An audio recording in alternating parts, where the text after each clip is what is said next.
Hoje nós vamos procurar debater de forma muito franca, de forma muito clara, essas novidades e o impacto delas no Poder Judiciário. Quando nós nos reunimos para preparar esse debate, nós tentamos ser o mais didático possíveis para que nós pudéssemos transmitir essa praticidade a todos os senhores. Eu vou passar a palavra, em primeiro lugar, para o desembargador Nelson. O desembargador Nelson vai tratar de assuntos pontuais seguindo a ordem do Código, tal qual ele foi positivado, de forma que os senhores possam compreender como os debates vão se pontuar a partir desse momento. Em seguida, desembargadora Maria do Rocio Santa Rita irá começar a tratar desses pontos iniciais, começando por como é que funciona a cooperação, a questão do contraditório, a questão da prova. Em seguida, eu vou passar a palavra para a doutora Quitéria. Doutora Quitéria tratará de questão de conciliação, de mediação, de forma que, mais avançando em seguida, desembargadores Pedro e o desembargador Paulo Moritz irão tratar da parte mais recursal, da parte de enfrentamento da questão dos tribunais através do novo Código de Processo Civil. É uma honra estar aqui. A gente vai abrir depois o debate vai ganhar um fervor. A minha função aqui não é falar, a minha função aqui é provocar. Então, eu passo a palavra para o desembargador Nelson Schaeffer Martins, que vai muito nos honrar com a sua opinião inicial. Procuraremos repassar um pouco das nossas experiências e da vivência que estamos a atravessar nesses primeiros meses de vigência do novo Código. Cícero já disse: todo sofrimento breve é obrigatoriamente suportável, mesmo que intenso. Por isso eu espero ser breve para não desagradar a tantos. Prezados amigos, o Código de 2015 não é uma mera atualização do Código de 73, como já foi aqui diversas vezes repetido, e tampouco uma renumeração dos dispositivos do Código antigo. Estou aqui na presença de queridos colegas e amigos do Tribunal, desembargadores que já foram nominados, juízes do meu Estado. Então, nós já sabemos, estamos muito conscientes de que o novo Código não se esgota na legalidade, mas ele está orientado pela ordem constitucional. A estrutura do Código de 1973, ela estava amparada, na minha concepção, em 3 pilares: legalidade, protagonismo do juiz e prioridade à solução jurisdicional. Mas os pilares da estrutura do Código de 2015 são diferentes. Nós temos a constitucionalidade, a cooperação entre todos os atores do processo, juízes, promotores, defensores, advogados, enfim, todos que estejam envolvidos no sistema processual. O Código também está ordenado no sentido da simplificação procedimental, do prestígio ao contraditório, do estilo à uniformização da jurisprudência e obediência aos precedentes, justamente em nome da segurança jurídica e da isonomia, na consagração e positivação das orientações doutrinárias e jurisprudenciais. Foi um código elaborado por cientistas do direito processual, e isto está muito bem revelado. E também pela sistematização dos institutos. Por que um novo código? Eu creio que esse código ele foi inspirado pela emenda 45 de 2004, e um dos dispositivos que se destaca na emenda 45 é justamente o artigo 5º, inciso 88, que trata sobre a razoável duração do processo e a celeridade na sua tramitação. Ora, nós vivemos, isso é muito claro para todos nós, num modelo capitalista de produção, que está preocupado com o desenvolvimento da nação e da economia, e também com as relações de comércio e de empreendedorismo. Logo, num contexto de globalização e de concorrência mundial, fez-se presente muito claro para as estruturas que definem o Estado brasileiro a necessidade de que o sistema processual e judicial brasileiro inspirasse confiança. Confiança derivada da segurança jurídica e da previsibilidade das decisões. Por isso que quando os nossos colegas forem dissecar e estabelecer peculiaridades do novo Código, nós veremos isso com muita clareza. Poderíamos afirmar que a estrutura do Código ela está distribuída em 9 tópicos. A definição de um modelo multiportas de acesso à justiça, em que há o privilégio da conciliação, mediação e arbitragem, e a sua recomendação antes mesmo da solução jurisdicional. A preferência e atenção prioritária ao direito material, com observância do princípio da primazia da solução de mérito. Isso foi dito hoje de manhã aqui pelos nossos palestrantes brilhantes que nos antecederam. A maximização do contraditório e da motivação, justamente para evitar as decisões surpresa e também para valorizar o argumento no caso concreto. Isso terá repercussões até mesmo no IRDR, como imagino que o colega Paulo desenvolverá. A diminuição dos recursos e a restrição das impugnações às interlocutórias, com valorização da jurisprudência e dos precedentes. Eu peço licença aqui para o professor Eduardo para lançar uma ideia que me ocorre, que o novo Código ele foi elaborado especialmente pensando nas decisões repetitivas, na repercussão geral e nos precedentes, exatamente por conta da necessidade da segurança jurídica e da isonomia e da previsibilidade. Há também, como ponto a ser destacado, o novo regime da tutela provisória, com a simplificação do sistema e o tratamento formal e unificado às tutelas de urgência e da evidência. A separação entre o processo de conhecimento e a parte geral parece-me também outro tópico a ser destacado, porque na parte geral nós teremos as normas processuais que orientarão todos os livros do novo Código a prever a função jurisdicional, os sujeitos do processo, os atos processuais, inclusive as nulidades, que têm um tratamento muito específico, as tutelas provisórias, enfim, outras situações que são generalizadas e por isso se preferiu estabelecer uma parte geral em contraposição ao livro do processo de conhecimento, não diria em contraposição, mas separadamente ao livro do processo de conhecimento, exatamente porque a parte geral influencia e se distribui por todos os outros dispositivos do Código.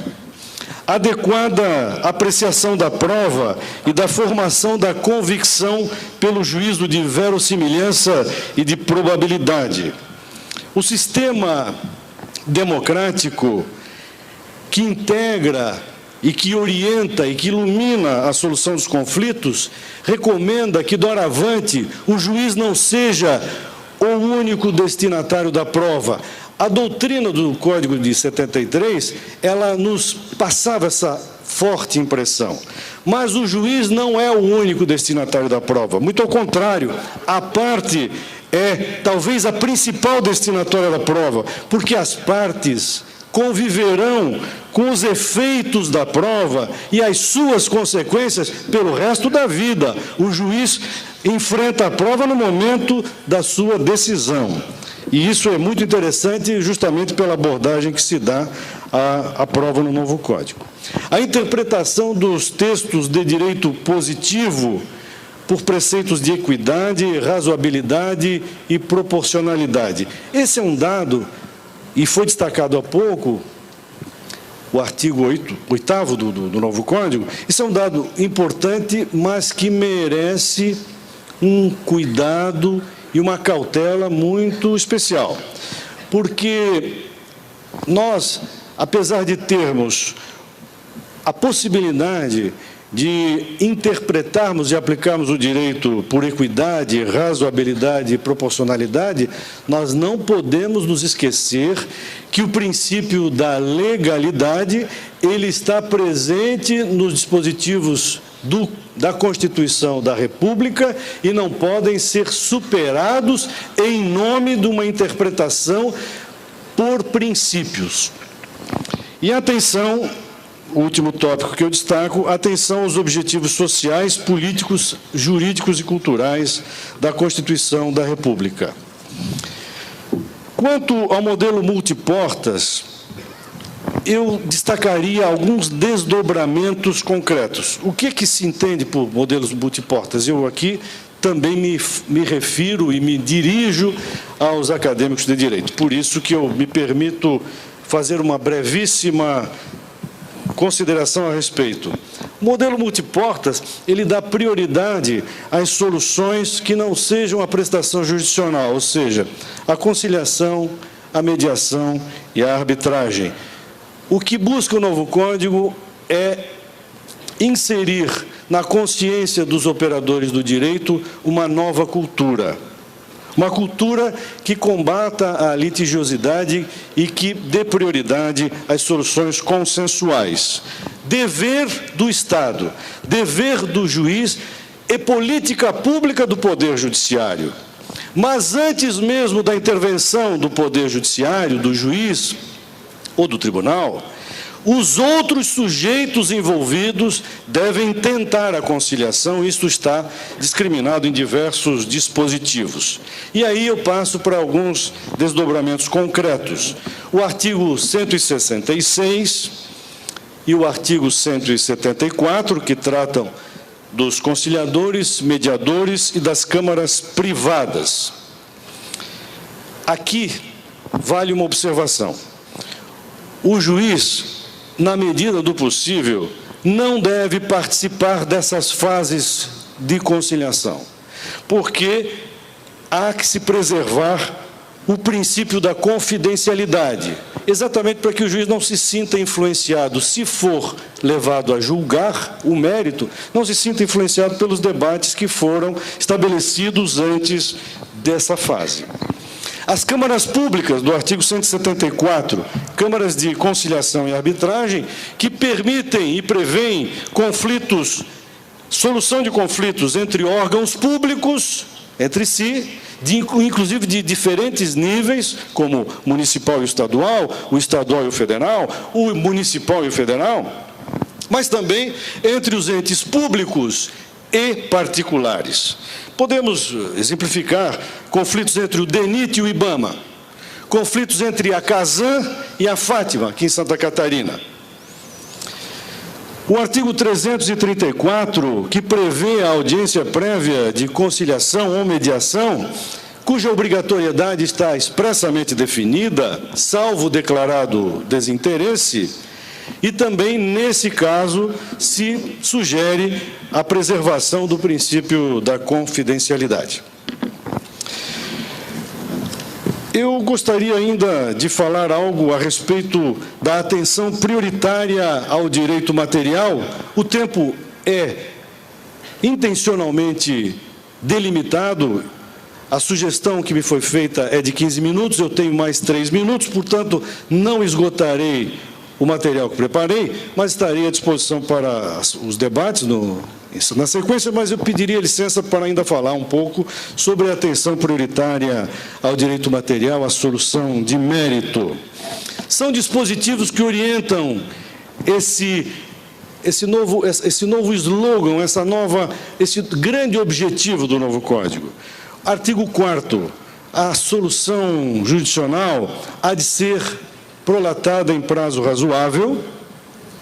a solução deve ser integral do mérito e integra essa ideia de atenção prioritária ao direito material à atividade satisfativa. O artigo 317, ele prevê que, se o juiz se deparar diante de uma situação em que ele deveria decidir sem resolução do mérito, ele sempre deve conceder à parte o prazo e a oportunidade para a correção do vício, como, por exemplo, uma petição inepta ou uma prescrição, sempre buscando a superação desse vício ou dessa deficiência para que depois se possa efetivamente oferecer a solução de mérito. E há um dado muito interessante, que é o dever do juiz de, quando determinar ou quando identificar na sua concepção inépcia da inicial, ele deve especificar quais os pontos que estão deficitários ou deficientes. Isso me parece muito interessante, uma alteração bastante salutar do novo Código. Sempre que possível, artigo 488, o juiz deve decidir o mérito, a evitar as soluções do artigo 485. Eu aqui peço licença ao professor Reinaldo, eminente emérito magistrado do trabalho, para dizer, e eu creio que ele também deva concordar com isso, que quando o magistrado ou o tribunal identificar a ausência de condição da ação ou de pressuposto processual, ele não pode decretar a extinção sem dar a oportunidade para a superação e sem, pelo menos, comunicar e avisar a parte a respeito dessa circunstância. Isso é absolutamente relevante e estritamente indispensável que se faça. Creio que essas situações tenham sido das que tenham inspirado os doutrinadores e elaboradores do projeto a recomendar que se evitasse as decisões surpresa. O artigo 932, que fala sobre recursos e a sanação de vícios e deficiências, inclusive no agravo, com a concessão de prazo de 5 dias, o que mudou sensivelmente o modelo atual, que determinava que, se o agravo não viesse instruído com as peças indispensáveis ou até necessárias, ele seria tido por não conhecido. Eu creio que o meu tempo está a esgotar.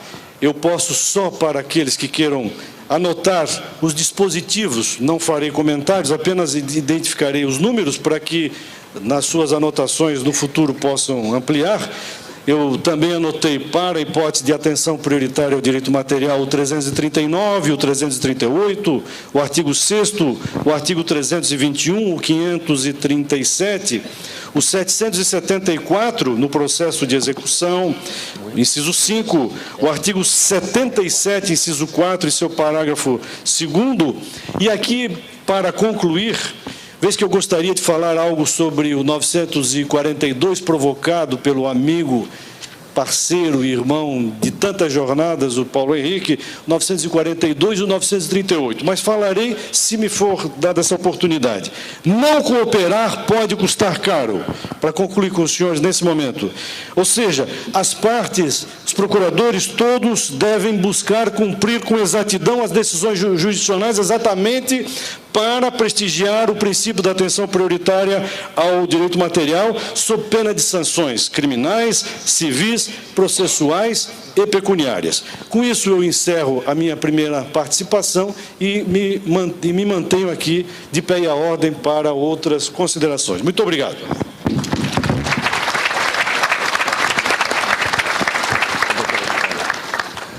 Muito obrigado, desembargador Nelson Scheffer. Como vocês puderam perceber, o desembargador fez, então, um panorama em cima do Código de Processo Civil, citando aquilo que a gente está começando a digerir dentro do Código, que é um princípio fundamental que se manifesta ao longo do Código por vários pequenos princípios ou métodos informativos. Então, a gente tem cooperação, onde os sujeitos do processo, o Fred... anteontem o Fred foi muito claro nesse sentido, não mais apenas as partes, mas os sujeitos, juiz, promotor, advogado, autor, réu, todos os sujeitos dessa relação processual têm que cooperar entre si. E como é que isso se manifesta no dia a dia? Através do princípio da não surpresa, através do princípio da prevalência da decisão de mérito, através da conciliação, através da existência da audiência de conciliação, mudanças até na forma de se visualizar contraditório, de se propiciar prova em todos os ângulos e todas as dimensões do Código. Então, nós temos no início do Código uma parte principiológica, e essa parte principiológica vai se irradiando ao longo do Código nessas cooperações, nessas colaborações mútuas que se tem. Então, aí eu passo a palavra para a desembargadora Maria do Rocio e Luiz Santa Rita, para ela aprofundar, então, como se manifesta essa cooperação e como ela se irradia ao longo de contraditório e prova. Doutor Eduardo mencionou a cooperação. O artigo 6º do CPC consagrou o princípio da cooperação. Dispôs que todos os sujeitos do processo devem cooperar entre si para que se obtenha, em tempo razoável, decisão de mérito justa e efetiva. Pois bem, essa cooperação objetivou atender à necessidade de se garantir às partes, em plenitude, a participação na formação da decisão judicial, corolário de um contraditório substancial e da garantia da igualdade de armas, e ao juiz, na formação de seu livre convencimento, os meios e recursos disponíveis em matéria de prova, consabido que só a fiel reconstrução dos fatos proporcionará a realização do direito, ou seja, a decisão justa. A ideia de uma intervenção contida do juiz no processo, sobre esse novo enfoque, cedeu espaço não a um ativismo inquisitorial, mas a um ativismo cooperativo, vale dizer dialógico, participativo, envolvendo as partes e o juiz, num processo pautado na lealdade recíproca e na boa-fé, com vista à verdade e à justiça. No Estado democrático de direito, o processo judicial deve estar sintonizado com os princípios que lhe são afins. Ao assegurar o contraditório, a igualdade de armas, a publicidade e a realização dos julgamentos motivados e fundamentados por juízes independentes e imparciais, o Código nada mais faz do que assegurar a participação dos destinatários na formação do pronunciamento jurisdicional, de forma a evitar decisões contrárias ao direito. Se, por um lado, o Estado abre às partes uma influência direta no exercício das decisões judiciais, por outro, fundado na democracia participativa, reserva a si o direito de interceder, cooperando na produção da prova que irá sustentar esse julgamento, a fim de legitimar a sua própria atuação. O princípio do contraditório, desdobramento do princípio geral da igualdade das partes, liga-se assim à ideia de participação e de influência na decisão. Bastante abrangente, posto que espraia-se no plano das alegações, da prova e do direito, onde está a decisão surpresa, no caso também. O princípio do contraditório está a consagrar a participação como fundamental ao estabelecimento da igualdade das partes. A igualdade de armas, segundo a face do princípio geral da igualdade das partes, representa a paridade, o equilíbrio entre as partes ao longo do processo. E relativamente à interseção cooperativa do juiz na produção da prova civil, A doutrina mais tradicional admite a figura do juiz colaborante, por assim dizer, limitado à sua liberdade de investigar e contribuir na busca da verdade material, pelo rol das possibilidades admitidas no ordenamento jurídico processual. Os poderes probatórios, sob este enfoque, diriam respeito à possibilidade de requisitar informações e documentos necessários ao esclarecimento da verdade, o poder de determinar perícia, realizar inspeção judicial, de determinar o comparecimento da parte para depor, de ouvir testemunha referida, exemplos previstos no próprio ordenamento. Todavia, o princípio da cooperação, regra de ouro forjada no apogeu do Estado contemporâneo, não pode ficar trancafiada no cofre do pensamento jurídico do Estado liberal. Luiz Guilherme Marinoni lembra que as normas processuais abertas devem ser concretizadas a partir das necessidades reveladas no caso concreto, pois se destinam a dar ao juiz poder para dar efetividade ao direito material. A decisão sobre a realização de determinada atividade instrutória, fora da postulação das partes, depende da adequada interpretação do juiz, destinatário da prova, quanto à sua necessidade, obrigando-o, assim entendendo, a fundamentar essa decisão de forma a oportunizar o contraditório recursal. Impende ao juiz esclarecer os motivos pelos quais a prova mostra-se indispensável à solução justa do litígio. É exatamente o reclamo pela justiça da decisão, vinculada à verdade dos fatos, que torna imperativo o ativismo judicial no campo probatório. Acrescenta Marinoni, se a técnica processual é imprescindível para a tutela dos direitos, não se pode supor que, diante da omissão do legislador, o juiz nada possa fazer. Então, não estaria limitado apenas àquelas matérias e às questões previstas no ordenamento, mas, diante de uma necessidade, poderia ter essa iniciativa. Essa é o que defende.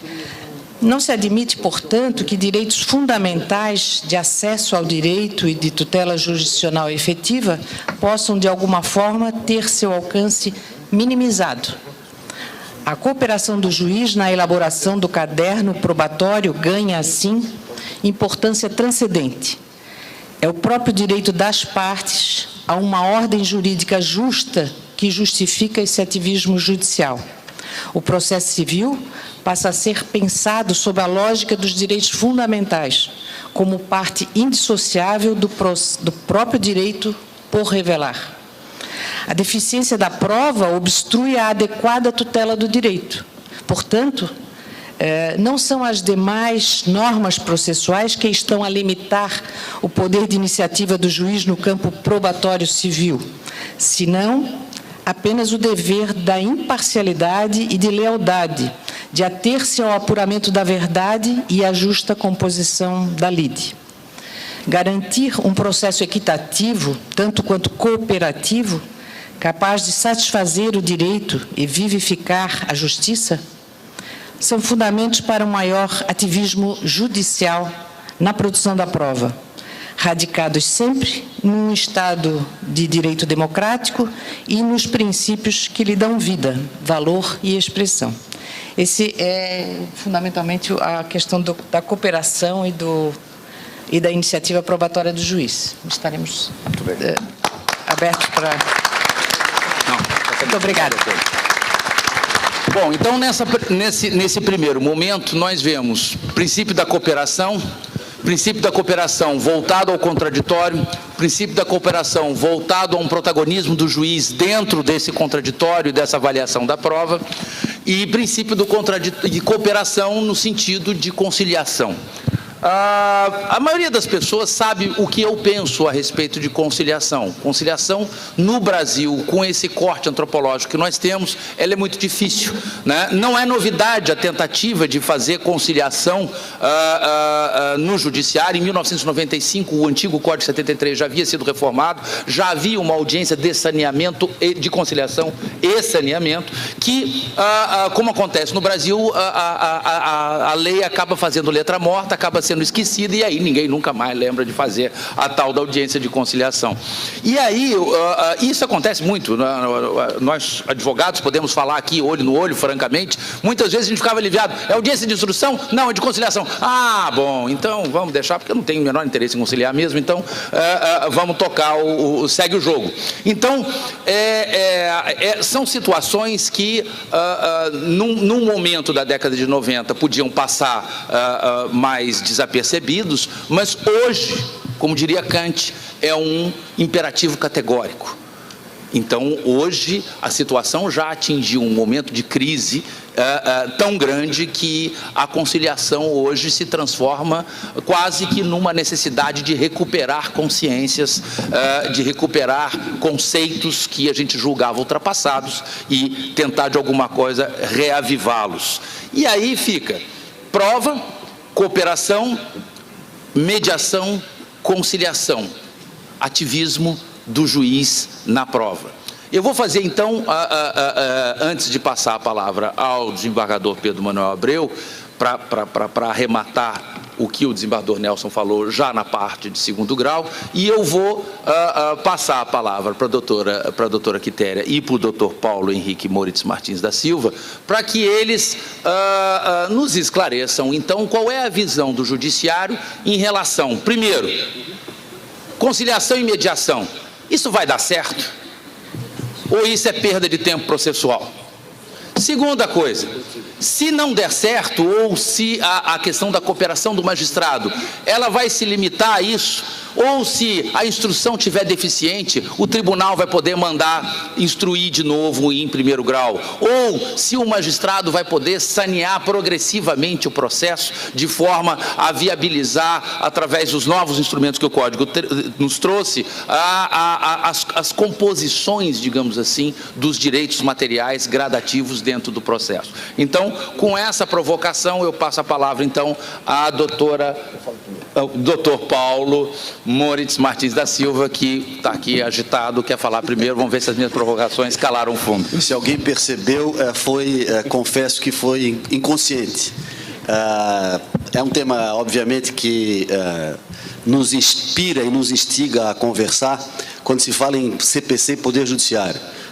Ontem, nós ouvimos aqui palestras magníficas a respeito do novo Código, e me chamou a atenção uma expressão utilizada pelo professor Medina, com a qual eu concordo integralmente, que nós precisamos receber o novo Código de Processo Civil com humildade. E é absolutamente verdadeiro isso. Acho que nós precisamos receber o Código com humildade, mas também com a mente e com o coração aberto. É fundamental que nós tenhamos a consciência de que, queiramos ou não, nós temos um novo Código de Processo Civil, imperfeito pela natureza humana de quem o produziu. O ministro Fux tem uma frase que eu considero emblemática, que diz que o erro autentica a humanidade da obra. E é exatamente isso que acontece com o Código de Processo Civil. Cada um tem o seu Código de Processo Civil do coração e de preferência. É como uma escalação da seleção brasileira, cada um tem a sua. Mas nós precisamos conviver com a realidade posta, que é o Código de Processo Civil que está aí. Podemos ter uma visão absolutamente crítica e desconstrutiva, e nós podemos ter uma visão de construir um novo processo civil a partir dos novos paradigmas, a partir da nova plataforma jurídica que o CPC nos apresenta. Acho que é com essa consciência e com esse despertar de sentimentos que nós precisamos trabalhar com o novo Código de Processo Civil. Todos, magistrados, advogados e todos aqueles que de alguma forma participam do processo. E acho que é importante destacar, isso foi muito falado e tem sido muito falado em eventos como esses, que havia por parte da advocacia um descontentamento com a qualificação, com a qualidade, notadamente com a fundamentação das decisões judiciais. E essa crítica me parece bastante procedente. Mas é importante destacar também que, por parte da magistratura, também há um descontentamento com a qualidade da postulação. Isso precisa ficar muito claro. E, ao mesmo tempo em que o Código estabelece regras importantes de fundamentação para o juiz, na mesma medida e no mesmo tom, obriga à postulação, à mesma qualificação. Por quê? Porque o processo decisório é fruto de um debate qualificado pelo contraditório e pela cooperação. Então, é importante que nós tenhamos uma visão de simetria e de reciprocidade no dever de fundamentação e de postulação adequada. Mas, falando a respeito disso, brevemente, por conta desse ambiente de chegada do novo Código, a magistratura foi criticada também. Nós estamos falando aqui de Poder Judiciário, e o Poder Judiciário, para mim, é muito mais do que simplesmente de juízes e seus servidores. Falo aqui muito mais em sistema de justiça, que integra a todos nós. A magistratura foi muito criticada por conta de algumas reações que teve em relação ao Código, reações conservadoras e muito por desconhecimento, e por uma reação natural do ser humano, que é temer o novo e desconhecido. A magistratura se portou publicamente, em alguns episódios, de forma reativa e combativa às inovações do novo Código de Processo Civil, notadamente no que tange a uma maior democratização do processo. E acho muito preocupante, sob um aspecto geral, quando se reúnem determinadas categorias profissionais para querer deliberar acerca de questões que possam, de alguma forma, lhe atingir. O Fórum Permanente de Processualistas Civis tem uma virtude excepcional, é extremamente plural, democrático, e em todas as suas reuniões, quando vai aprovar enunciado, só o admite por unanimidade. No ano passado, a Escola Nacional de Formação da Magistratura, a ENFAM, programou um evento em Brasília para tentar, na minha opinião, de forma bastante pretensiosa, indicar caminhos interpretativos do novo CPC para a magistratura. E reuniu exclusivamente magistrados, já virando as costas para um ar de democratização que o novo Código pretende. E criou lá, em determinados momentos, enunciados interpretativos do novo CPC. Eu vou falar a respeito de dois que tratam do artigo 10. Esse é o chamado enunciado vacina, aquele que não quer que pegue o Código. Olha o que diz o artigo 10, gente. Eu vou ler o artigo 10, todo mundo quase já sabe de cor, mas só para deixar claro qual é a minha argumentação em relação a isso. O juiz não pode decidir em grau algum de jurisdição com base em fundamento a respeito do qual não se tenha dado às partes a oportunidade de se manifestar, ainda que se trate de matéria sobre a qual deva decidir de ofício. E aí a ENFAM abre os enunciados do artigo 10 com todo respeito, com a seguinte pérola: entende-se por fundamento referido no artigo 10 do CPC de 2015 o substrato fático que orienta o pedido, e não o enquadramento jurídico atribuído pelas partes. Meu Deus do céu! Toda a vida que se falou em construção da causa de pedir, sempre se falava o fato e os fundamentos jurídicos do pedido. E todas as decisões surpresas que nós vimos até hoje sempre se pautaram por surpresa quanto a fundamento jurídico, e muito pouco em relação a fato. Quer dizer, é tentar construir um enunciado para fulminar a lógica, a dicção mais pura do artigo 10, que é permitir debate amplo e qualificado acerca das questões que estão sendo trazidas à decisão judicial. Quer dizer, querer centrar exclusivamente na questão fática, a não surpresa, e deixar de lado o fundamento, ou seja, o juiz tira da cartola um fundamento jurídico sobre o qual ninguém debateu. E é exatamente o núcleo preciso do artigo 10. Outra construção da ENFAM não, de quem lá esteve e participou, com detalhe: esses enunciados foram aprovados por maioria, não necessariamente por unanimidade. E, como percebem, não expressam, obviamente, uma posição majoritária ou, pelo menos, preponderante da magistratura. Essa aqui, para mim, é uma coisa que, de certa forma, me constrange. É desnecessário ouvir as partes quando a manifestação não puder influenciar na solução da causa. Como assim? Quer dizer que é o juiz que decide se o que a parte possa dizer vai ou não influenciar naquilo que ele vai decidir? Ou seja, é o juiz vidente? Gente, isso aqui tem um tom de autoritarismo extremamente preocupante. E pelo que já perceberam na manifestação dos magistrados que estão aqui, não é esse o tom que, pelo menos, o Poder Judiciário representado aqui, e com quem tenho conversado, muitos colegas da magistratura, têm essa posição de repensar o processo a partir de um processo constitucionalizado, de direito e democrático. Era só a pequena observação que eu queria fazer de início. Se me alonguei demais, desculpem, mas é pelo nível de empolgação que esse tipo de tema sempre me traz. Obrigado por enquanto. Todos estamos preocupados e refletindo cada vez mais sobre este novo código que traz muitas promessas e, como tal, abre muitas perspectivas, né?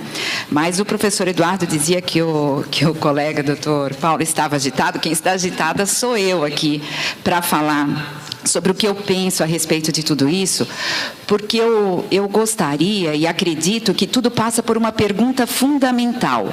E eu mesma me pergunto até que ponto nós temos nos indagado a respeito disso.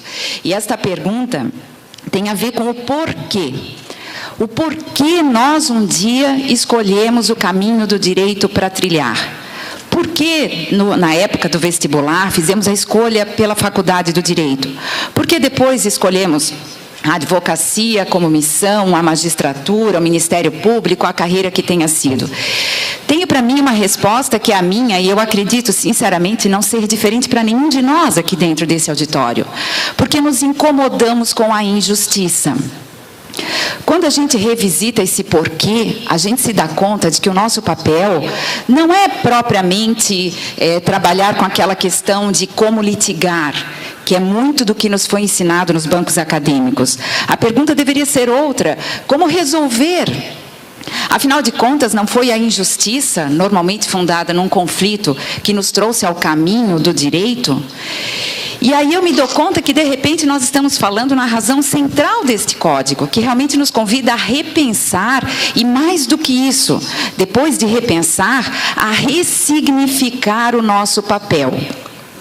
Vejam só, aquela primeira pergunta que eu fiz, ela tem um fundo de psicanálise mesmo, né? Porque mais do que ressignificar o nosso papel como operadores do direito, ela se propõe a ressignificar o nosso papel como pessoas mesmo. Eu, depois que passei a estudar mais e mais sobre a conciliação, me dei conta que eu tenho muito, mas muito mais a aprender e aprimorar na minha conduta, não só como juíza, mas também como pessoa e como mãe. E, de repente, eu me dei conta que lá na infância, com os nossos filhos, nós temos uma postura autoritária. Quando o problema acontece, nós ditamos a solução e tem que ser obedecido e pronto. Hoje, eu que tenho 4 filhos, quando eles trazem algum problema, isso acontece a cada 5 minutos, né? Porque entre tantos filhos é comum ter conflitos, né? E aí hoje eu me vejo perguntando, mas qual a solução vocês propõem? Incrível! Eles trazem alternativas de solução que eu jamais imaginaria. E a solução vem. Então nós precisamos acreditar no poder que as pessoas têm. Esse poder é delas. Elas que são titulares do conflito. Aquele conflito que nos é trazido, então, ao Poder Judiciário em busca de uma solução. Mas elas têm um poder incrível de lapidar a melhor solução. O problema está em nós. Porque nós não confiamos nisso. Nós acreditamos que o caminho mais rápido ou melhor, por questões de poder ou outras que eu não vou discutir aqui, nós queremos ditar a solução. Agora precisamos perguntar se esta solução ditada, que nada mais é do que a própria solução adjudicada pela sentença, se ela resolve efetivamente o conflito. E depois de fechado o processo ou o arquivo, se for um processo digital, ninguém mais se pergunta se realmente o conflito foi solucionado ou não. Nem sempre foi. Então nós precisamos realmente nos dar conta de que nós estamos diante de um novo Código de Processo Civil, que não é um código reformulado. Porque se fosse para reformular, bastaria continuarmos a fazer alterações como aquelas tantas que aconteceram desde o Código de 1973. Poderia ter sido esta escolha, mas não foi. E a diferença entre mais algumas alterações e um novo código é uma diferença fundada numa palavra que tanto foi dita aqui. Uma palavra que traz um conteúdo de fórmula de solução mesmo. A palavra é cultura. Um novo código, só um novo código consegue propor uma nova cultura. E quando eu falo que esse novo código traz uma cultura e consiga uma fórmula de solução, eu me vejo otimista de novo, ao contrário de algumas outras falas que já ouvi com razão, porque é muita coisa nova que está acontecendo. O meu otimismo vem porque a solução está em nós. Em nós. Depende exclusivamente de nós o que faremos com isso aqui. Poderá ser letra morta, poderá daqui a 10 anos ter provocado o mesmo resultado de outrora. Mas poderá não ser assim, se a gente mudar. Então, realmente, esse novo olhar faz com que, agora falando da conciliação, nós precisamos, é urgente, nós precisamos nos preocupar com o nosso papel, e se nos dermos conta que o nosso papel é efetivamente ajudar as pessoas que estão em conflito a terem estes mesmos conflitos resolvidos, porque, meus amigos, o conflito causa dor. E foi essa dor que nos trouxe aqui, a vontade de ajudar a solucioná-la, a amainá-la, pelo menos a diminuí-la. Então aí nós nos daremos conta de que a sala de audiência tem um espaço muito precioso, porque permite que as pessoas se reencontrem e dialoguem. Exatamente aquilo que os nossos avós diziam, quando falavam para você conversar, porque conversando a gente se entende. Quem nunca ouviu falar dessa expressão? E quando eu falava em dor, eu lembrava daquela reflexão que eu costumo citar nas palestras que faço, dita pelo presidente da Corte norte-americana, na década de 70,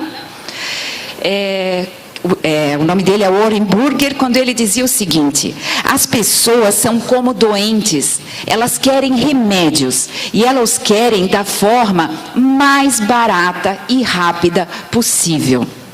Se nós pensarmos que a injustiça causa dor, e a pessoa que não consegue resolver esse problema que causou a injustiça por conta própria é trazida ao Poder Judiciário por um ditame constitucional, porque a autotutela não pode acontecer. Então ela vem buscar ajuda.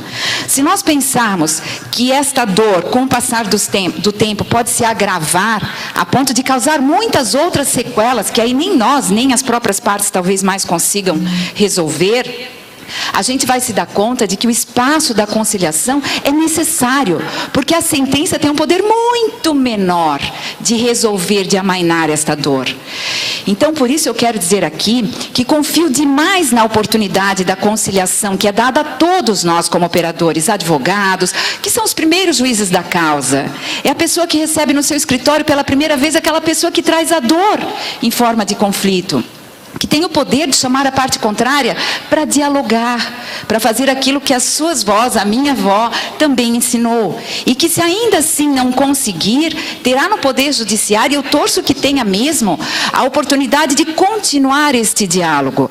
Mas, professor Eduardo, nós precisamos muito do advogado, porque esse papel do advogado naquela sessão de conciliação faz absolutamente toda a diferença. Por isso o advogado também precisa ressignificar o seu papel. Todos nós temos que fazer muita terapia para nos darmos conta do que nós estamos fazendo aqui.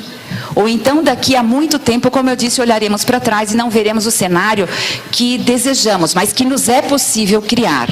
E já finalizando, eu queria só antecipar e também, não diria que provocar, mas desabafar, essa é a melhor palavra. Eu queria desabafar uma preocupação. A preocupação em relação à pouca importância que tem sido dada à conciliação como audiência, aquela prevista no 334. Por quê? Porque eu vejo muitos colegas magistrados multiplicando cada vez mais aquele entendimento que diz que não, agora não. Também vejo advogados dizendo não, agora não, para a conciliação. Isso vai fazer com que daqui a pouco simplesmente se torne letra morta esse artigo que dava a oportunidade de resolver o conflito logo no início. Só que tem que, para que vale a pena, tem que ser bem feito. Então, eu faço deste momento um apelo a todas as pessoas que têm a oportunidade de buscar alguma qualificação e a todas as instituições e entidades que têm a oportunidade de oferecer alguma capacitação e alguma qualificação destes conciliadores. Porque as pessoas querem e gostam de conciliar. Não é à toa que quando a gente vai ministrar algum curso acerca disso, as pessoas vêm em pleno sábado à tarde, como fizemos recentemente em Blumenau. E os olhos delas brilham, porque o ser humano gosta de ajudar. Então, nós precisamos qualificar os conciliadores para que possamos alcançar um bom resultado das audiências de conciliação.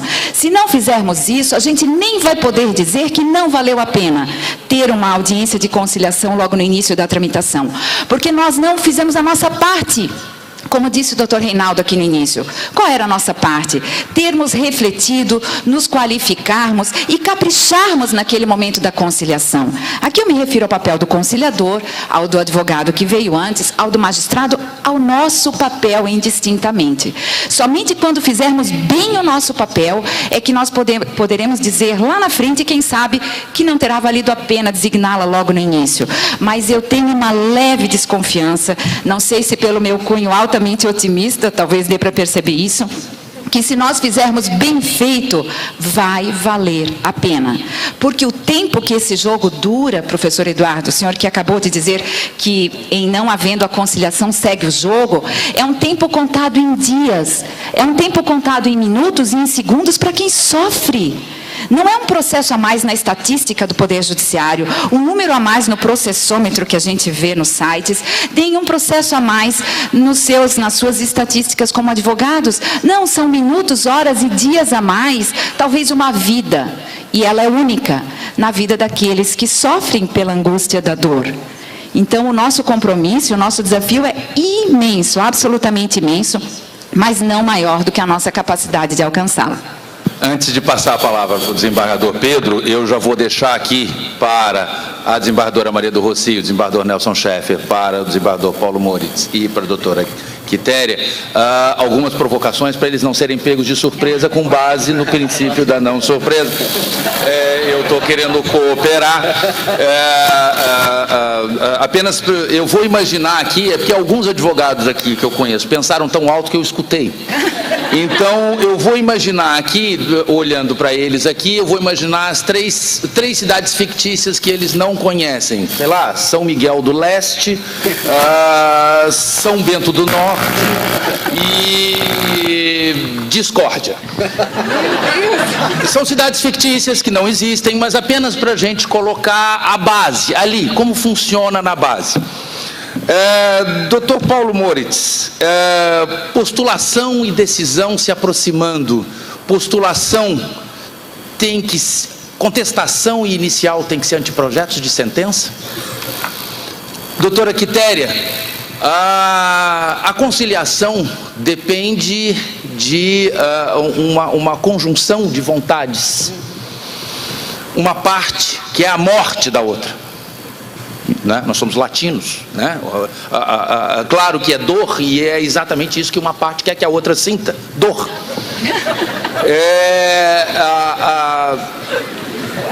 Como que uma conciliação sem a presença do magistrado pode lograr algum sucesso nesse aspecto? Desembargador Nelson, como é que o tribunal, e desembargadora Rocio principalmente, contraditório, ativismo, probatório, como é que o tribunal, diante de uma deficiência instrutória, pode se comportar? Apenas uma provocação. Desembargador Pedro, Vossa Excelência tem a palavra. Muito bem. E mais ainda, participando de uma mesa qualificada, eu diria assim, pela participação majoritária de magistrados. Eu diria que nós estamos aqui quase num julgamento de Câmara ampliada. E já que a Câmara ampliada, ela persegue a busca de consensos, eu abriria a mão da presidência da terceira Câmara, meu queridíssimo desembargador Ronei Daniele, que aqui está presente, e convidaria, por sem dúvida, a doutora Quitéria, para presidir esse julgamento que tenho certeza que lograríamos consensualizar muitas das decisões e estabilizá-las. O novo código, a mim, aos 66 anos de idade, e esse é o terceiro código que enfrento, né?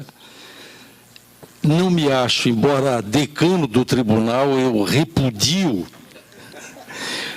toda e qualquer alusão à minha idade, como não sou mais antigo, sou mais antigo, mas não sou mais velho. O desembargador Nelson furtivamente se ausenta do tribunal, meu querido amigo, para não passar por esse desconforto.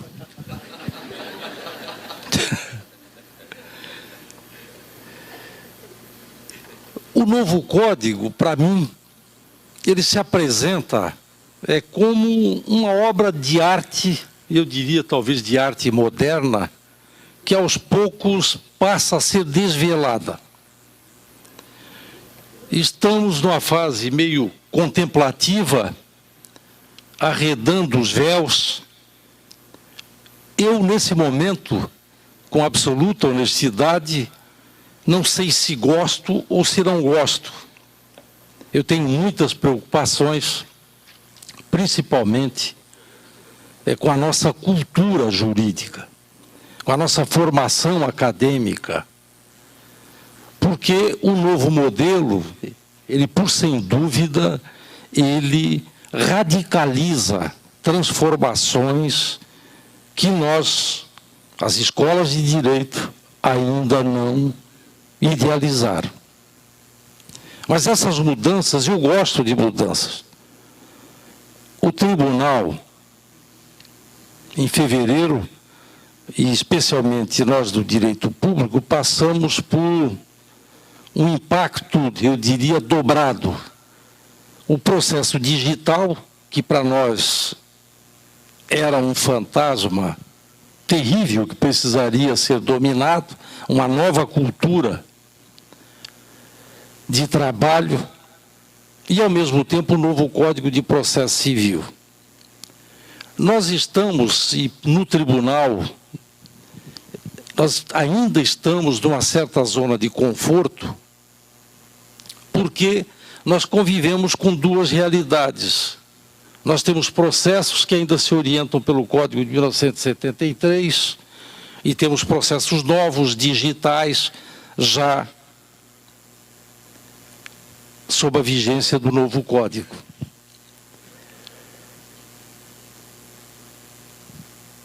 O impacto, e o tema nos remete a isso, e eu quero abordar especialmente o impacto disso nos tribunais e nos juízes.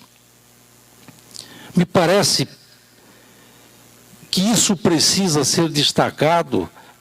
Não falo com a autoridade de todos os palestrantes que por aqui já passaram, muitos que inspiraram a produção do Código de Processo Civil, e eu, nesse momento, rendo todas as homenagens ao meu queridíssimo Paulo Henrique, que participa e participou de várias comissões, de inúmeras reuniões na produção desse código. E, por isso, ele, por sem dúvida, no tribunal, é uma referência para todos nós. Mas o que, a meu sentir, impacta hoje, e isso nos remete a uma reflexão profunda, a atividade jurisdicional afetando juízes e os tribunais, é o artigo 926 e o artigo 927 do Código de Processo Civil. O Código, ele institui o sistema de precedentes sob dois princípios, visando assegurar a isonomia e a segurança jurídica. O nosso, não vou dissertar sobre isso, o nosso sistema processual admite dois tipos de precedentes, apenas para reforçar conceitos: o sistema vinculante e os não vinculantes. Estes chamados persuasivos ou argumentativos. Os vinculantes destinam-se a garantir que casos iguais recebam respostas iguais. Princípio da isonomia. O que confere previsibilidade às decisões judiciais. Segurança jurídica. Quando o Código 2015 se refere a precedente, ele não está se referindo ao sistema de common law britânico ou norte-americano. Nós estamos falando de um modelo próprio, da tradição brasileira que se inaugura, e ainda num modelo incipiente, é verdade, e dentro de um sistema de civil law. Como diria o desembargador Paulo Henrique, e eu subtraio dele essa fala, é um modelo tupiniquim. Alguns, jocosamente, definem como Didier Law, com perdão do ilustre professor, a quem homenageio, que proferiu uma brilhante conferência neste congresso. Quando falo de precedente, eu gosto muito de uma definição de Alexandre Freitas Câmara. Ele diz o seguinte: precedente é um pronunciamento judicial proferido em um processo anterior, que é empregado como base da formação de uma outra decisão judicial prolatada em processo posterior. Ele pressupõe, portanto, um julgamento anterior. Significa dizer que sempre que um órgão jurisdicional, ao proferir uma decisão, partir de outra decisão, proferida em outro processo, empregando-a como base, a decisão anteriormente prolatada terá sido um precedente. Então, e já faço uma advertência, nós não podemos conferir enunciado com precedente. Enunciado de súmula não é precedente. Dois preceitos do atual Código, nesse contexto, têm uma importância fundamental, impactando por sua base principiológica, ao estabelecerem como princípio, e aqui eu falo principalmente aos meus queridos magistrados que aqui estão presentes, a hierarquização ou a verticalização hierárquica das decisões judiciais.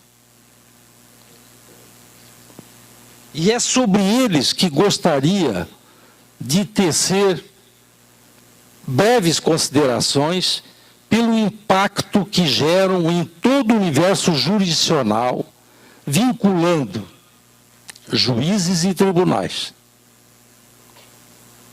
O artigo 926, ele trata principiologicamente, nas suas disposições gerais, ele diz o seguinte: os tribunais devem uniformizar sua jurisprudência e mantê-la estável, íntegra e coerente. Estável, íntegra e coerente. O que é a estabilidade da jurisprudência? A estabilidade da jurisprudência impõe, segundo a doutrina, em linhas gerais, que decisões uniformes e constantes acerca de determinadas matérias não podem ser abandonadas ou modificadas arbitrariamente ou discricionariamente ao bel prazer do relator ou do órgão fracionário ou do juiz, pela simples modificação da composição do órgão jurisdicional, abandonando-se uma jurisprudência firme e consolidada. E aqui censura-se a flutuação de entendimento que contraria a segurança jurídica, sem que isso signifique, segundo a doutrina, engessamento do direito ou violação ao princípio da independência do juiz. Esse princípio é fundamental. O afastamento da jurisprudência constante do tribunal exige fundamentação adequada e específica para que sejam respeitados os princípios da segurança jurídica, da proteção da confiança e da isonomia. É de tal importância a estabilidade das decisões que, no caso do Supremo Tribunal Federal e dos tribunais superiores, a modificação da jurisprudência consolidada ou de resolução de recursos repetitivos pode, sim, determinar a modulação temporal de seus efeitos. A revelar o respeito ao interesse social e à segurança jurídica. Isso está dito no artigo 927, parágrafo 3º do CPC. Por isso mesmo, segundo o parágrafo 1º do 926, os tribunais editarão, conforme seus regimentos internos, enunciados de súmula correspondentes à sua jurisprudência dominante.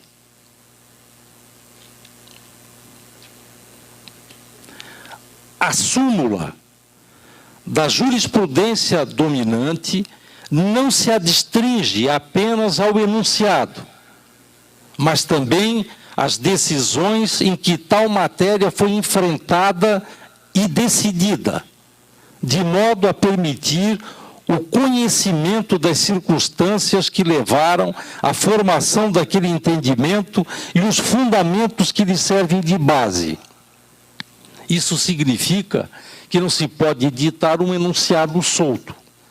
O enunciado tem que estar vinculado a julgamentos que lhe dão logicidade, que lhe dão razoabilidade. Se observar, e ainda recentemente, o Supremo Tribunal Federal editou a súmula vinculante 55, que serve para os tribunais, de uma maneira a modelar a justificativa, o enunciado e, em seguida, a justificativa fundada em precedentes. Então, a súmula da jurisprudência dominante... Não, um aspecto que eu acho que é importante, não quero me alongar, mas o enunciado de súmula não é precedente. Já afirmei isso. Trata-se de um extrato de diversos pronunciamentos extraídos de diversas decisões sobre a mesma matéria. Em suma, é um extrato da jurisprudência do próprio tribunal. E aí, em respeito à contextualização, o parágrafo 2º do mesmo artigo 926 determina que, ao editar enunciados, os tribunais devem se ater às circunstâncias fáticas dos precedentes que motivaram sua criação. Pois não. Eu gostaria de apenas falar ainda sobre o que seja a integridade. A jurisprudência, diz o Código, deve ser íntegra. E o que devemos entender por integridade? Para a doutrina, o tribunal deve levar em consideração a historicidade das decisões acerca de determinada matéria. Ou seja, ao proferir uma decisão sobre determinado tema, o tribunal deve levar em conta toda a evolução histórica das decisões proferidas anteriormente sobre o mesmo tema. Em suma, o dever da integridade impõe aos juízes e tribunais, ao decidir, que levem em consideração tudo quanto já se decidiu anteriormente sobre a mesma matéria. Como consequência disso, por força do dever de integridade, os órgãos jurisdicionais ficam obrigados a utilizar as técnicas de distinção, melhor dizendo, e superação dos precedentes. Estou sendo... quero falar muito rapidamente, concluindo. Quer dizer, além de íntegra, a jurisprudência deve ser coerente. Para tanto, casos semelhantes deve ser assegurada uma isonômica aplicação principiológica. Coerência, racionalidade. Por isso, o Fórum Permanente de Processualistas editou o enunciado 454. Uma das dimensões a que se refere o caput do 926, diz o enunciado, consiste em os tribunais não ignorarem seus próprios precedentes. Isso significa que casos análogos devem receber decisões fundadas nas mesmas normas, especialmente nos mesmos princípios. Para tanto, uma das dimensões do dever de coerência é o dever de não contradição. Aquele, por exemplo, que às vezes arvora o membro do tribunal a posições renitentes. E normalmente no grupo eu sempre brinco com os colegas desembargadores, eu pergunto, Vossa Excelência evolui sobre o tema? Então, mas é exatamente em nome de uma consensualidade, de uma coerência e de não contradição, ou de princípio da autorreferência, os tribunais, e aí já diz o enunciado 455, tem o dever de não decidir em casos análogos contrariamente às decisões anteriores, salvo distinção ou superação. Muito obrigado, desembargador Pedro. Eu já deixo aqui, inclusive, a minha provocação à Vossa Excelência. Nesse estado fictício, onde tem essas 3 cidades que não existem, capitaneadas por uma capital, Deodorópolis, eu perguntaria a Vossa Excelência, os tribunais em si, a maior parte dos tribunais, na minha opinião, não se preparou adequadamente para o novo Código de Processo Civil. Existem poucas súmulas, e as súmulas que existem são súmulas já razoavelmente antigas. Como fazer para ultrapassá-las ou para evoluir sobre elas? Fica essa colocação. Eu já havia feito, então, outras provocações. Eu passo, então, a palavra pela ordem aqui. Eu vou passar ao doutor Paulo Henrique Moritz Martins da Silva para a primeira provocação. Obrigado, Eduardo. Inicial e contestação tem que ser anteprojeto da sentença, sem dúvida alguma que sim. Como o processo decisório é resultado de uma construção amparada no contraditório e na cooperação, distribui-se entre todos os atores do processo as obrigações de bem postular, bem resistir e, consequentemente, de bem decidir. Eu queria destacar um aspecto que o Código de 2015 repete o que estava no de 73, mas com uma consequência mais severa. O artigo 286 do Código de Processo Civil de 73 dizia que o pedido devia ser certo ou determinado, mas isso foi corrigido, o pedido deve ser certo e determinado. Com essa expressão determinado, pensemos em quantificação e qualificação do pedido, pedidos líquidos, digamos assim. Obviamente que permitida a formulação de pedido genérico naquelas 3 hipóteses já classicamente estudadas. Só que tanto os postulantes como os juízes, eles deixaram essa regra de formulação obrigatória de um pedido certo e determinado de forma muito frouxa. E todo mundo fazia pedido líquido ao bel prazer, independentemente de estar no rol restrito dessa perspectiva. Só que para o Código de 73 isso praticamente não trazia repercussão nenhuma, a não ser que se produziria uma sentença igualmente ilíquida e se encaminharia para o segundo calvário, uma fase de liquidação que seria totalmente dispensável, caso o pedido tivesse sido adequadamente formulado e decidido na mesma proporção. O novo Código quer sentenças líquidas e, consequentemente, quer pedidos e debates líquidos. Só que, se o pedido não for determinado, ressalvadas as hipóteses em que é possível pedido genérico, a petição inicial será inepta.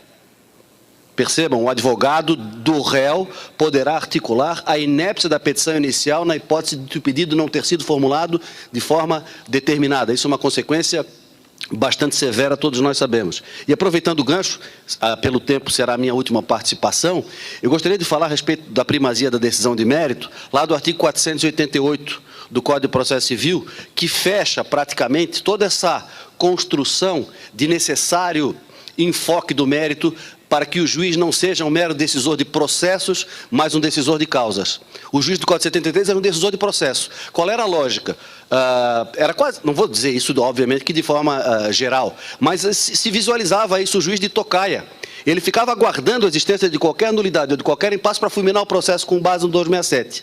O Código Novo não quer isso. O Código quer primazia e decisão de mérito. Então, o Código estipula, dentre outros dispositivos, que se inaugura lá no 4º, e tantos outros, 282, parágrafo 2º, ele diz no 488 o seguinte: desde que possível, o juiz examinará o mérito, desde que a decisão seja favorável a quem alegou eventual nulidade ou a quem eventualmente aproveitaria a extinção do processo com base no atual 485, que é o irmão gêmeo do 267 CPC. O que significa isso? É uma mudança de lógica no processo decisório. Na fase de saneamento do Código de 73, nós já tínhamos uma boa audiência de conciliação e saneamento, nem sempre bem prestigiada, e isso ocorre agora de forma muito mais intensa no 357, vai chegar um determinado momento que o juiz vai precisar enfrentar algumas questões preliminares. Qual era a lógica do Código de 73? Vamos até a sentença. Feito o relatório, vamos para a fundamentação. O que o juiz examinava em sequência? Pressupostos processuais, presentes, ok. Preliminares de mérito, presentes, ausentes, ok. Prejudiciais de mérito, ausentes, ok. E ele precisava enfrentar, examinar e exaurir cada uma dessas fases de argumentação. E depois, rejeitava todas elas e julgava improcedente o pedido. O que o 488 quer? O 488 quer que o juiz primeiro examine o mérito. Se o mérito for favorável a quem alegou aquelas nulidades, que aqui me referi de forma, obviamente, geral, ele não precisará examinar aquelas preliminares. Por quê? Porque o Código estipula lá no 488 que, enfrentado o mérito, ele não precisa se debruçar. Isso reduz violentamente o tempo de elaboração dos nossos votos e das nossas sentenças, porque nós fazíamos uma verdadeira estiva. Chegava no tribunal, o apelante enumerava 35 preliminares, a gente tinha que examinar todas elas, rejeitá-las e depois julgar a apelação favoravelmente a ele. Ou seja, há uma objetividade no trabalho da magistratura que me parece extremamente interessante, isso dá rendimento à nossa atividade, e essa expressão, desde que possível, foi inserida na Câmara, não por acaso. E não existe nenhuma expressão inútil no texto da lei. Por que desde que possível? Porque nem sempre será possível que o juiz examine o mérito, mesmo que eventualmente aquela eventual nulidade o favorecesse, o réu, no caso. Dou 3 exemplos aqui. Quando o autor vem ao processo sem representação de advogado, o advogado está sem procuração do autor, o réu articula esse problema na contestação e o juiz não pode decidir o mérito a favor do réu. Por quê? Porque não há uma formação válida do processo, o autor não pode receber uma sentença de improcedência porque ele não outorgou procuração, ele não está devidamente representado. Se é suscitada uma preliminar de coisa julgada, o juiz, obviamente, terá que se debruçar sobre ela e não poderá decidir o mérito novamente em favor do réu. Ele precisa primeiro reconhecer a coisa julgada. A mesma coisa em relação à litispendência. Então, vejam, desde que possível se examinará o mérito. Isso nem sempre acontecerá, mas sempre que possível nós temos que dar prioridade à decisão de mérito. Obrigado, era só isso. Doutora Quitéria, por favor. Muito bem, e muito obrigada pela pergunta. Era exatamente a pergunta que eu queria que me fosse formulada. Mas antes eu gostaria de fazer um comentário, a partir daquilo que o professor Paulo Henrique acabou de comentar. Vejam como a vida é interessante, como o direito tem tudo a ver com bom senso. Hoje nós falamos na primazia da decisão de mérito, né? Puxa, uma expressão bonita essa. E aí eu me dou conta que assim que quando eu ingressei na magistratura, eu tinha recentemente casado. E aí, quando eu chegava em casa, ia jantar com o marido, né, aquele momento que era para ser tranquilo, de diálogo, de relaxamento, e aí eu comentava, né, olha, hoje eu consegui prolatar tantas decisões, tantas sentenças. Claro, né, juíza recém-ingresso se preocupava bastante também com a estatística. E ele sempre olhava para mim e dizia assim, mas quantas com mérito? Porque eu tinha explicado que havia essa diferença. Por quê? Porque ele sabia, como pessoa leiga que é, porque ele não é da área do direito, mas as pessoas sabem que quando ingressam no Poder Judiciário, querem um remédio, como eu mencionei antes, que resolva o problema, que faça cessar aquela dor. Então, a distinção entre uma sentença e outra, qualquer um de nós e qualquer pessoa leiga consegue distinguir quando a gente pensa no objetivo, o que levou aquela pessoa, aquele cidadão a procurar o Poder Judiciário, né? Pois bem, mas agora, respondendo à pergunta, nossa, quando eu vi a expressão que nós queremos a morte da outra pessoa, eu me dei conta que um pedido como esse, professor Eduardo, eu nunca li, graças a Deus, né? Até porque não seria viável, possível, né? Essa condição da ação nem existe mais, porque nunca ninguém imaginou pleitear isso. Mas, na verdade, o processo não deveria ser, jamais, um instrumento de vingança. Na verdade, o processo é o meio pelo qual a pessoa vai formular um pedido que é baseado em quê? Na violação ao seu direito. Mas esta provocação me faz lembrar de uma aula que eu assisti, virtualmente, né? Ministrada por um professor da Suíça de técnicas de negociação. O nome dele é George Kohlheis, e ele nada mais faz do que a negociação que ocorre quando um sequestrador tem reféns, vítimas. Então, imagine o grau de risco, a delicadeza da situação com a qual ele lida. E aí ele falava como desenvolve a negociação naquela situação. E ele dizia para que tivéssemos nós sempre cuidado com o olho da mente. Porque ele diz que o olho da nossa mente pode estar direcionado para o lado positivo ou negativo. E é muito comum, aliás, é uma tendência natural, ele se direcionar para o lado negativo, até como uma forma de garantir a nossa subsistência. Porque o ser humano está muito preocupado que alguma coisa dê errado. Então é natural que ele tente se precaver para que aquilo não aconteça, aí o olho da mente vai para o lado negativo. E ele fala isso para dizer que é papel do negociador, e eu estou falando em negociador porque o próprio Código de Processo Civil trouxe para a legislação a relevância das técnicas de negociação, coisa que nenhum de nós, mas eu asseguro, nenhum de nós aprendeu nos bancos acadêmicos. Pelo menos se alguém disser que sim, eu vou ficar surpresa, porque mal e mal ouvimos falar sobre técnicas de conciliação. As técnicas de negociação vão para muito além disso, mas tenham certeza que elas se preocupam com aquilo que deve ser resolvido. E aí ele dizia justamente isso, que é papel do negociador, aqui eu vou dizer conciliador, não importa que seja o conciliador que atua lá na demanda e que tenha sido nomeado para isso, ou o magistrado, mas aquele que faz o papel de conciliador, direcionar esse olho da mente para o aspecto positivo, tirá-lo do outro aspecto, então tirar o foco da morte do adversário para que ele passe a olhar no problema, no conflito, nas razões que o trouxeram ao Poder Judiciário. Então, esse é o papel, professor Eduardo, do conciliador e também do magistrado. Então, este papel pode ser desempenhado tanto por um quanto por outro. Quando eu li o Código a primeira vez, eu fiquei chocada, de certa forma, me senti excluída da sala de conciliação. E eu que adoro isso, vi ali escrito, olha, preferencialmente pelo conciliador. O juiz poderá tentar a qualquer tempo, né, deverá designar a audiência de conciliação, mas preferencialmente pelo conciliador. Era claro que o código não me queria. E eu demorei a entender, a assimilar isso, né, me senti excluída, mas de repente me dei conta que não, que o conciliador consegue desenvolver isso de uma forma diferente, consegue canalizar essa atenção para aquele aspecto, que é o aspecto do conflito propriamente dito, sem que as pessoas se preocupem com o que o juiz vai pensar, porque aquilo que for dito ali, até pelo princípio da confidencialidade, não será levado ao juiz. Então, eu confio muito no trabalho realizado pelo conciliador e no poder que ele tem pelo fato de não ser juiz. Aliás, eu, quando olho para trás, vejo que eu era uma péssima conciliadora quando ingressei na magistratura. Eu era um menos. Eu fazia aquela pergunta habitual, se tem acordo ou não. Porque eu imaginava que eu não pudesse fazer nada além daquilo que eu poderia colocar em risco a minha tal imparcialidade. Com o tempo eu percebi que isso não funcionava de maneira nenhuma e que as pessoas estavam ali para dialogar e era meu papel contribuir para isso.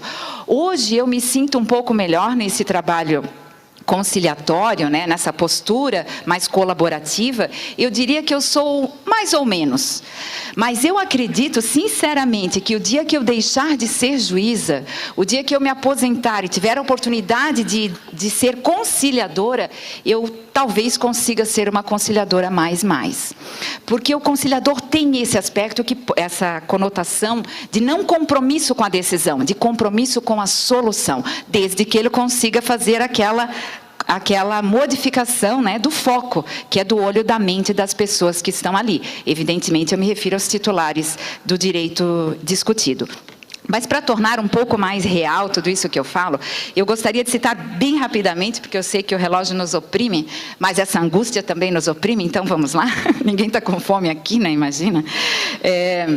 Gostaria de citar 2 exemplos. Um deles que aconteceu recentemente pelo conciliador, uma situação ocorrida com o conciliador, e outro comigo ontem. Por isso, eu vejo que o juiz continua tendo, sim, uma atuação conciliatória. Se não naquela primeira audiência, que deve ser realizada pelo conciliador, mas em tantas outras, quantas ele tiver a oportunidade de estar diante das partes dos advogados.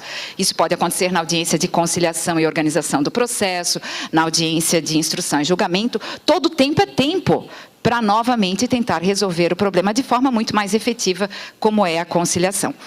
No exemplo do conciliador, eu estive num caso em que a conciliadora estudou a situação e me relatou com certa preocupação a pouca perspectiva que ela tinha de acordo, né, de obtenção de um bom resultado, pelo fato de que um condomínio reclamava diante da construtora defeitos de construção, falava em várias infiltrações, problemas prediais mesmo, né? Imagine isso tudo numa mesa de conciliação, logo que o processo nasce, é difícil imaginar uma solução, né? E aí eu disse a ela, olha, se você não conseguir este resultado, que é pouco previsto, né, uma perspectiva baixa, quem sabe proponha às pessoas a realização de uma perícia desde logo, porque um profissional perito vai lá, vai analisar o caso e vai trazer um diagnóstico real do que está acontecendo. Se eles aceitarem, a gente já pode fazer um calendário processual onde, por conta própria, as pessoas envolvidas tenham aceitado desde logo ali, naquela primeira audiência de conciliação, realizar a perícia, e nós marcamos a perícia num calendário processual, e o último item do calendário processual vai ser a designação de uma nova audiência de conciliação. Com um detalhe, chamaremos um convidado especial, o perito. Porque o perito já faria a perícia com um olhar diferente. Ele já faria a perícia não só para identificar os problemas, mas também para pensar em quais soluções ele poderia propor. Isso aconteceu. De fato, ela presidiu a audiência de conciliação e a sessão de conciliação, e num determinado momento chegou até mim e disse, olha, realmente eles não tiveram como fazer um acordo agora e querem antecipar a perícia. O que eu fiz? Telefonei para um dos peritos nomeados e perguntei se ele aceitaria atuar nesse caso, qual a data ele teria disponível para fazer a perícia. Já expliquei que os quesitos seriam entregues até tal data, então a perícia teria que ser feita depois.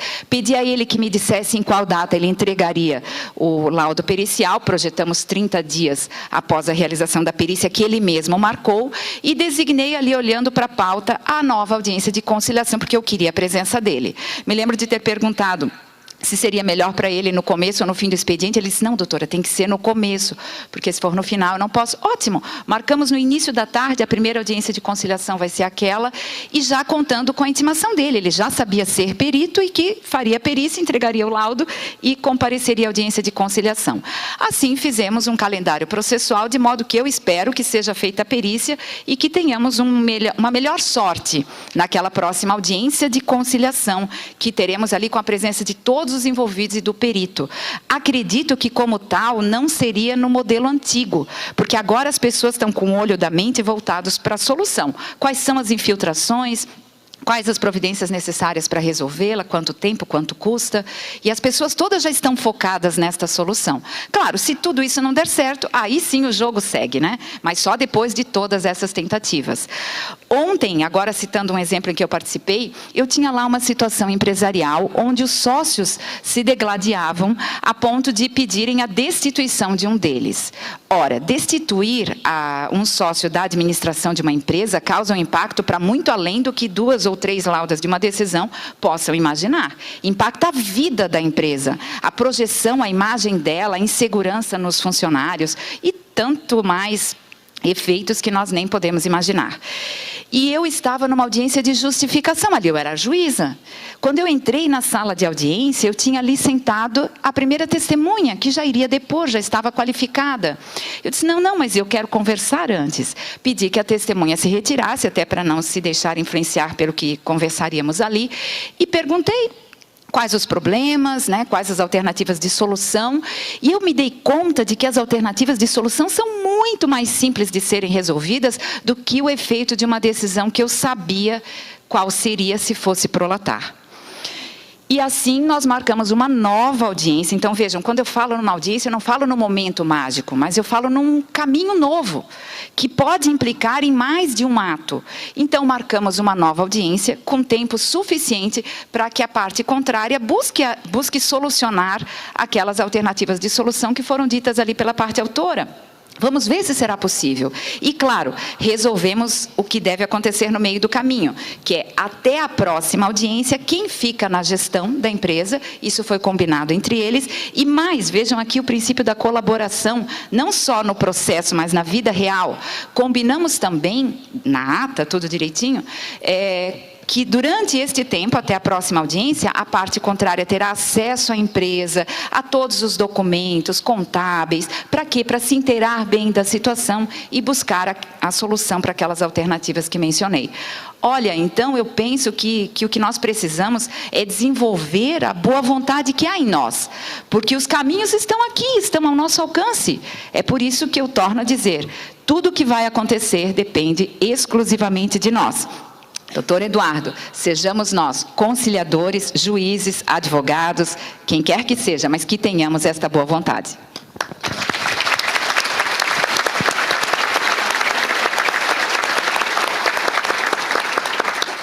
Eu tenho, claro, há uma premência do tempo, eu vou passar a palavra para o desembargador Nelson e para a desembargadora Maria do Rocio, para eles tratarem da questão das provas, do ativismo probatório em 2º grau, depois para o desembargador Pedro.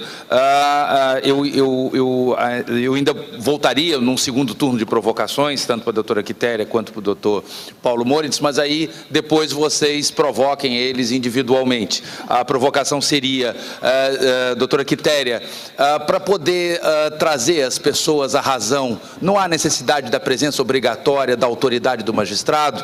E para o desembargador Paulo, como anteprojetos de sentença, as iniciais em tutela provisória, como é que elas podem... A gente pode continuar fazendo o que a gente sempre fez, no sentido de pedir a tutela no arcabouço de uma petição, com pedido de mérito, ou tentar voltar à velha medida cautelar através da medida antecedente. E, então, seriam outras provocações que eu ia fazer em outros planos do Código, fica aí para vocês provocarem ele individualmente. Eu passo a palavra para o desembargador Nelson. Pela maximização do contraditório, leio manifestação do nosso estimadíssimo professor Reinaldo Branco de Moraes. Por falta de tempo, não pude falar que discordo do TST quando refere que, quanto às condições da ação e pressupostos processuais, seria dispensável o contraditório e possível a decisão surpresa, ao argumento de que a parte deve conhecer, saber sobre o exame de ofício de matéria de ordem pública. Esse entendimento, conclui o professor Reinaldo, colide frontalmente com os artigos 317 no 1º grau, 488 no 2º grau, além do contraditório prévio à decisão surpresa, artigo 10, bem como a primazia da integral decisão de mérito. Obrigado, professor Reinaldo, parabéns, sua intervenção sempre muito oportuna. Meus caros amigos, o professor Eduardo me provoca acerca do ativismo judicial, também trazido pela desembargadora Maria do Rocio, e a deficiência instrutória. Eu lhes diria o seguinte: o artigo 938, parágrafo 3º, estabelece, aí eu devolvo as perquisições do professor Eduardo em outras circunstâncias, mas que são cabíveis. É uma opção, o artigo 938, parágrafo 3º? É um imperativo categórico ou é um dever do magistrado?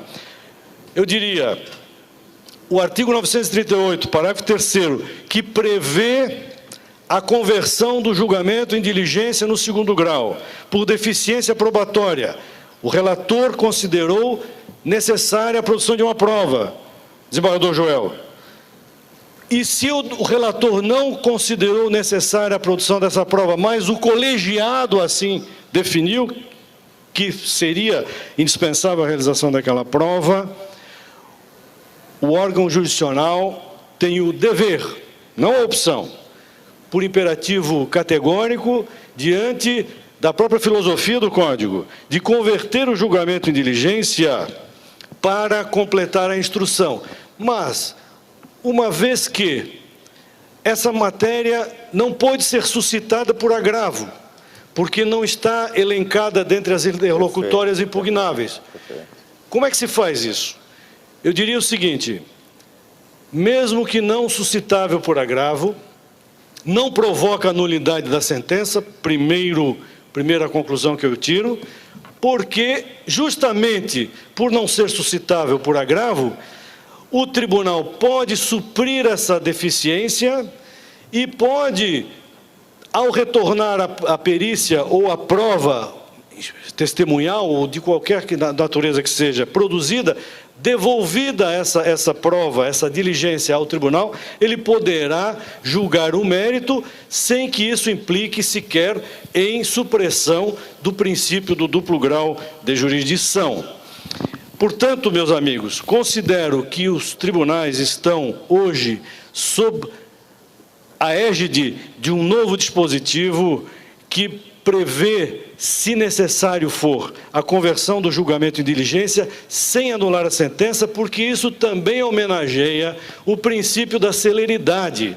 Uma vez que nós não anulemos a sentença, nós estamos a suprimir vários atos processuais que são desnecessários, tais como nova sentença, novo prazo para recursos. Nós teremos produzida a diligência, devolvido ao tribunal, o tribunal, desde logo, prolata a decisão de mérito com muito melhor convicção e muito melhores elementos. Dentro dessa mesma lógica, não exatamente a mesma situação, mas eu me permito referir o artigo 1013, parágrafo 3º, que diz o seguinte: na apelação, o juiz deve julgar o mérito, aliás, o tribunal deve julgar o mérito, se houver condições de imediato conhecimento do mérito.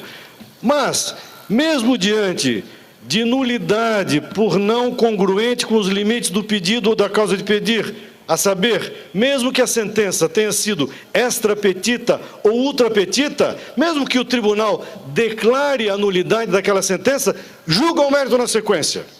Se o tribunal se deparar diante de uma sentença citra petita, com a omissão do exame de alguns dos pedidos, pode anular, mas julga o mérito, se houver condições para tanto. Se houver nulidade na sentença por falta de fundamentação, decreta a nulidade da sentença, mas julga o mérito também. Isso são vantagens, eu diria, são critérios muito adequados e sintonizados com o princípio da primazia da decisão de mérito e resolvem muitos problemas, notadamente o problema da celeridade e da prestação no prazo adequado. Doutora Maria do Rocio, por favor. O desembargador Nelson respondeu com brilhantismo essa indagação. A deficiência instrutória no segundo grau de jurisdição não pode impedir que o julgador fique diante da perplexidade e não pode decretar o non liquid. o magistrado de segundo grau.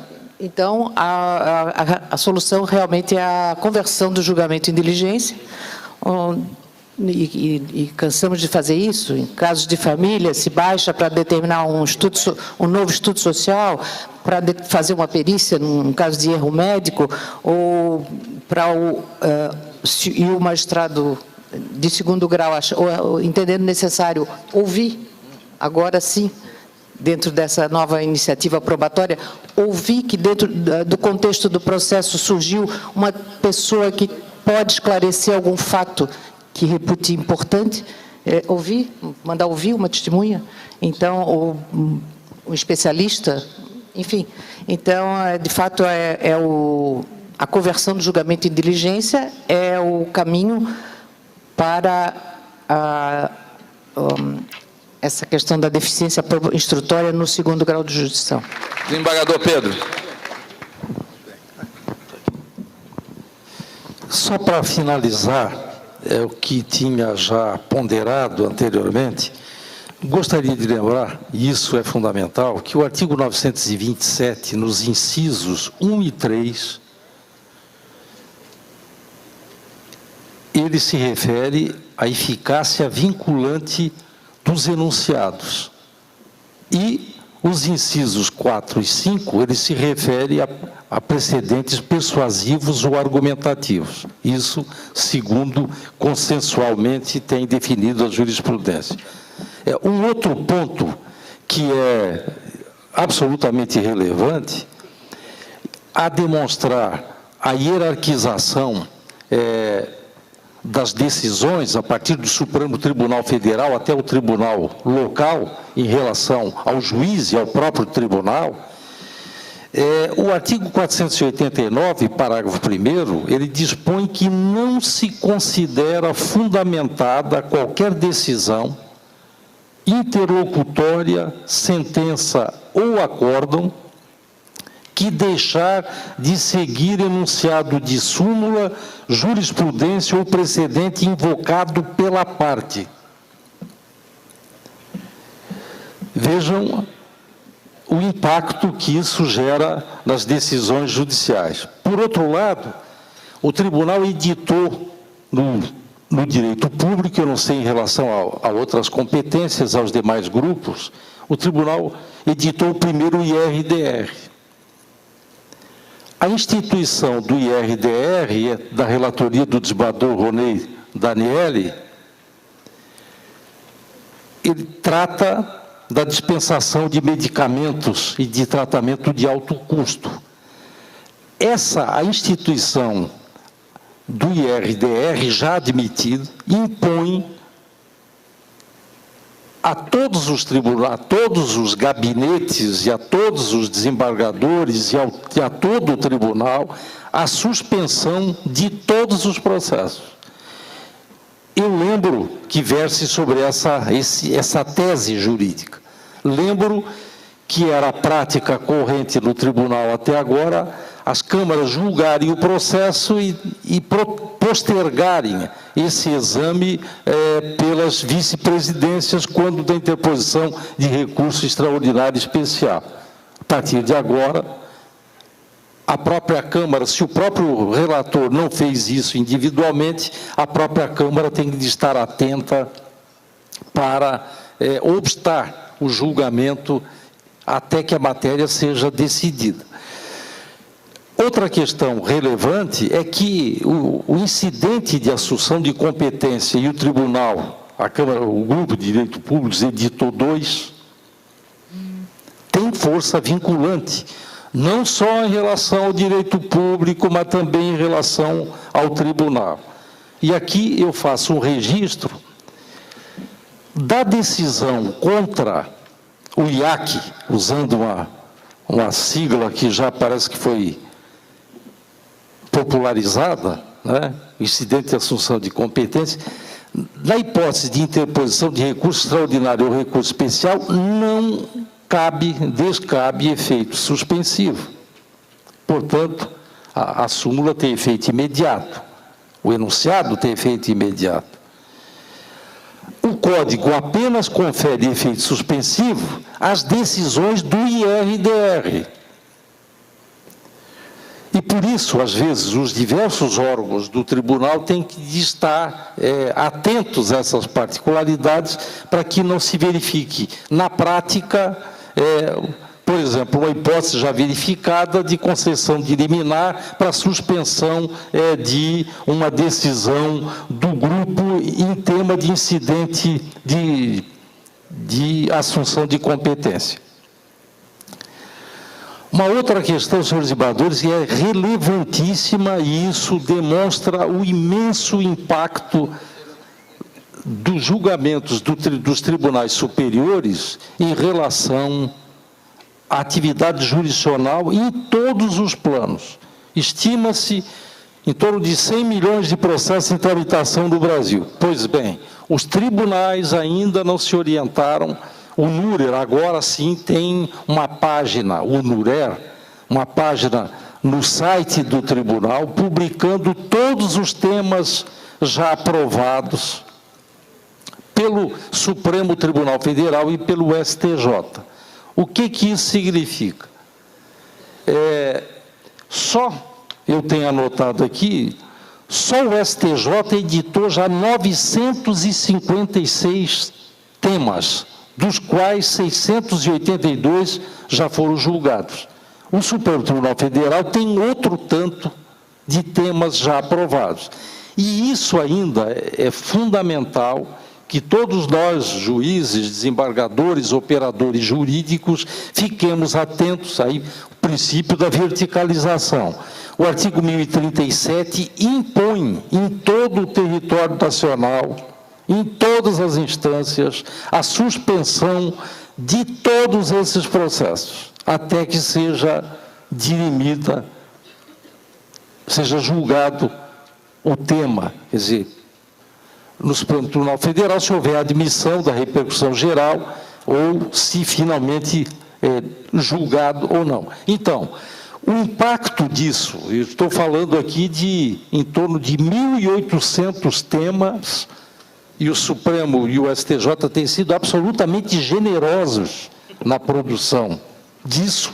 Os tribunais precisam estar absolutamente atentos a essa realidade, para que não venhamos contrariando expressamente o que diz o artigo 1037, no seu inciso 2, que determina a suspensão de todos os processos pendentes, individuais ou coletivos, que versem sobre a questão e tramitem no território nacional.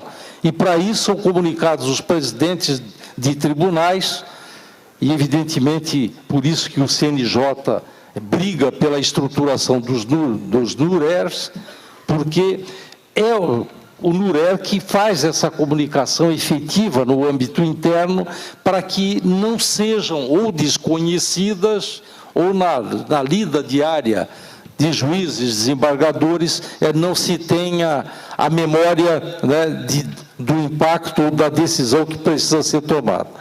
Em suma, e finalizando, eu diria que a verticalização, ela é absolutamente visível no CPC e em toda a atividade jurisdicional. Nesse universo de 100 milhões de processos em andamento em todas as instâncias, em todo o país.